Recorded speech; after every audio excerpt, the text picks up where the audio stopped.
Hey, name's Jacob, and this is my first time doing episode anaylsis. None of the footage that I'm about to show is owned by me. It is actually owned by a wonderful group of people called Odd Nation Cartoons. If you consider on supporting, go to the desk. I'm gonna do my analysis on the most recent Disventure Camp Stars episode, which is the 8th episode that just recently released. I'll do sections like episode analysis, opinion on the recent eliminated player, overall thoughts, conclusion. These were all inspired by the wonderful Alexa_Disventure Camp, so please consider subscribe to her. She's only at 3K. Also, if you have different opinions, that is completely fine. Now, without further ado, let's dive into this episode. I knew it! We're all gonna die! So with the first scene of the episode, we see Ally offering Jake apples, but he doesn't seem like he's in the mood to accept Ally's offer. So he rejects. Then Ally reacts with some attitude towards him. I kinda understand the Ally and Jake beef, considering that our demon child is gone, so we need some drama on Magenta team. Then right after, we see Ashley approaching Jake, trying to comfort him. She notices that something doesn't seem right when then Jake told Ashley that Tom had a boyfriend he's clearly lying on his name about that, but whatever. Ashley really seems to care about Jake and Ally. She doesn't want to see them both sad, but sometimes she has to put matters into her own hands. I'm curious on how the Jake and Ashley dynamic will expand in the future, because so far it's really promising. And Ashley being a queen as always. And now in this scene, we see Ellie supposedly looking for the idol. Girl, if you don't find it the first time, why bother to look for it again? Anyways, then we see Tess approaches her to confront her once and for all. It's about time someone puts Ellie in her place. After that, Ellie lied to Tess and said that she was looking at the sunrise. She should have said she was looking for Fudoir something, IDRK. Then Tess questions why she is observing it from the ground. Then she admits she was trying to locate the idol and asked Tess to keep watch for her. She asked her if she was in any sort of danger. Then Ellie makes an excuse of the lie is ruining her reputation. Then Tess doesn't believe her on that lie. Then Tess told Ellie that Gabby knows she in the Villains Alliance, and Gabby is really sad about it. Rip Gabby. Ellie replied with, "God damn it, I hate this game." She also asked if she ever had a conversation with Gabby recently. She says she hasn't, which is very sad. From this whole scene was clear that this girl time was numbered. She starts to develop some type of goulet, but all she knows is that it's for strategic purpose. Tess pulled up that one important question, and it was, do you value Gabby more than the cash prize or something like that? Ellie replied with, are you crazy? Of course I do. After she said, do you value her more than $3 million? And now for this scene, we see Tom and Aiden talking about their cravings. This scene made me have some too. Then all of a sudden, the one and only Gabby appears, only to ask if she could join them. They better have not said no. Anyway, Aiden was wondering, where was Ellie, considering she's always with her? Gabby didn't know where she was located. I feel like this scene should have been like a gather up for Aiden and Tom to convince Gabby to vote for Ellie the upcoming elimination ceremony. Then she declines that offer and leaves without further notice. But instead, we got another mention of Tom's totally real boyfriend.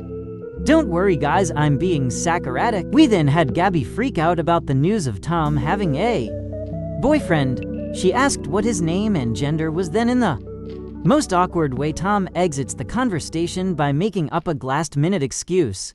Afterwards, the scene moved to the production tent, having Yul magically walk in.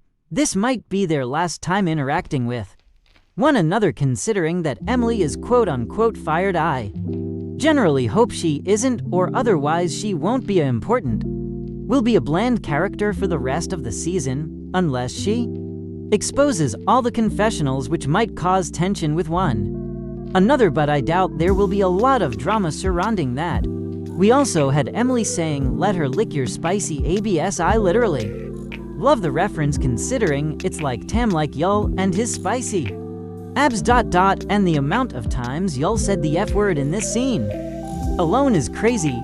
I wonder what will happen with Yul and Gret. Now considering that Emily is no longer her puppet, telling him what to do. Now we have Crystal introducing the new Magenta team without the one and only Fiore. I feel like it wasn't necessary for Ashley to say that they're gonna have drinks after the game just because they booted out an 8-year-old. I don't think if that's me, but it's a problem to me. Wish Alec had a bigger Rhea sighting on Fiore getting the boot. Also, it kinda pisses me off how Rhea says I knew it even though she never helped Fiore at all, especially when she needed it in the 5th episode. Luckily she survived that elimination ceremony. Now we have Crystal mocking Aiden that he's scared of heights. Honestly, it really wasn't something to be scared of considering that he couldn't see how high he was from the surface. But then again, it's Aiden, so not in a bad way. After all of a sudden, a spaceship or whatever came from nowhere, leaving everyone shocked. Especially Aiden. Alec asked where he got the budget to afford such a thing. Crystal replied with Trevor's paycheck. How much does bro get paid then? We then had a scene of the yellow team and Rhea volunteered to lead the team, but obviously Yul wasn't sassed, especially Gret. When she brought up last time she led them, they lost the challenge. Also, Rhea had a little sponsorship moment. Yul declared as Alec as the leader since he assumes that he is a nerd, which he isn't wrong about. I love you, Alec. I also love how everybody followed Rhea. We then have a scene of Gabby willing to win Ellie a plushie from the vending machine. That is so wholesome. Also, I agree with Tess. Why the hell is there a vending machine in space? It's like it was meant to be anyway. Gabby was willing to smash the machine with a hammer until Tess offers to get it for her, considering that she has experience with vending machines and has a collection back home. I really love Tess and Gabby interactions. It seems that Gabby goes to Tess when she needs someone to comfort her, which I really love. 3. We have Ashley randomly walking out of the room with a tablet in her hands, then she gives it to Ally since she wanted to try some passcodes that could possibly make the pad open. Then out of nowhere Jake tries and asks Ally for the tablet just cause he wanted a turn with it. Jake, what the hell would you have even done with the tablet if you even had it? Anyway, he proceeds to grab it out of Ally's hand with force, then he told her to let go of on. But Ally refused to. Later Ally let go of it, then Jake fell with the tablet falling out of his hands. We after had the girl boss herself, Ashley, giving Ally and Jake a little scolding for what they just did. Jake and Ally clearly hate each other's guts, so if they were to lose again, which they will mostly not, Ally and Jake will walk up to Ashley asking who to vote tonight. Also, we need more Tess and Ally interactions. I know there was one in the 7th episode, but we need more. We then move after to a scene with Rhea, Jake, and Aiden. To be honest, that's the worst trio drama-wise, considering that Aiden clearly hates Rhea for almost making him die, and if Jake and Aiden are together for a while, then Jake might just start asking questions about him and Tom, which will drive him over the cliff.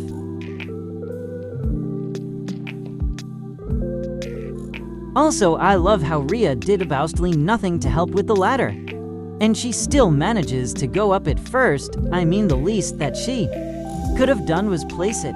If like Aiden went up it first, then things would have ended up much more different in the end. Also, I love how Rhea just stole the ladder while Jake and Aiden was just arguing. This is why she's one of my favorite characters, and I'm actually so happy for Jake for throwing Aiden card on the ground for revenge. He also ate that up.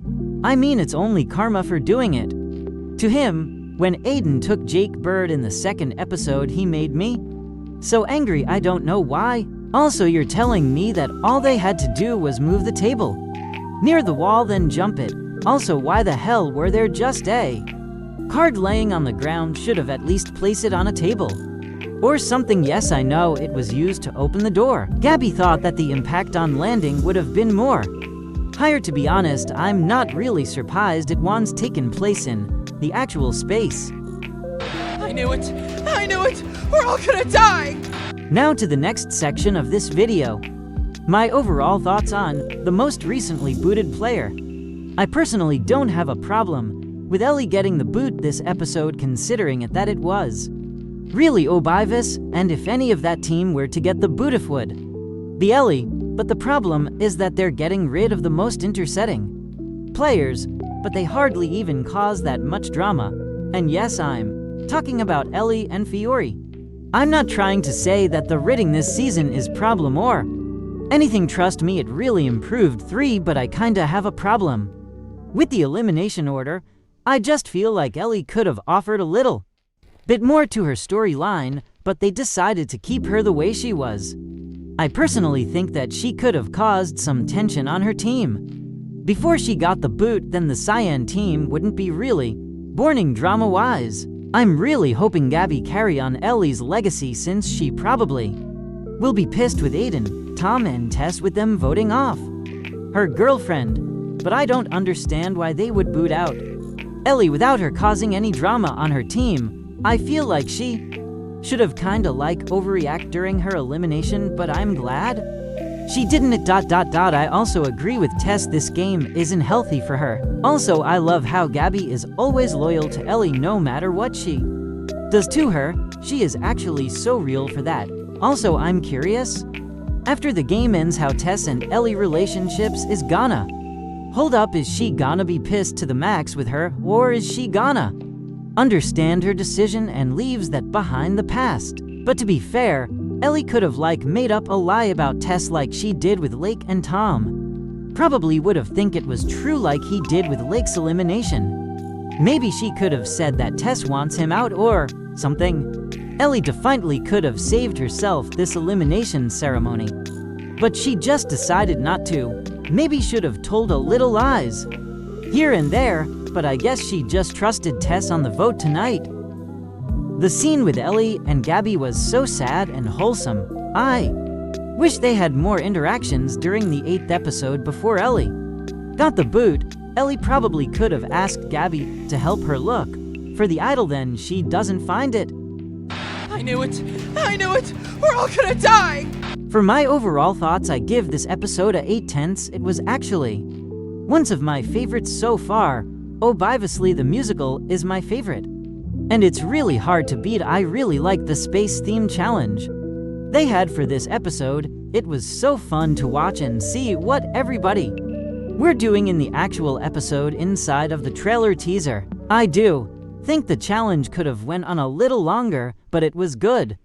It would have been really funny if they had Among Us references or something like that. I'm honestly really curious what could have happened if Fiore was still in the game in this challenge. I feel like the Ally and Jake argument would have been way different, and she probably would have possibly be picked as one of the contestants for the head-to-head challenge. And I'm very happy that Gabby finally have a character arc. I wonder how that will be in the next episode. Anyways, that's it for today. See you next time. Have a great day.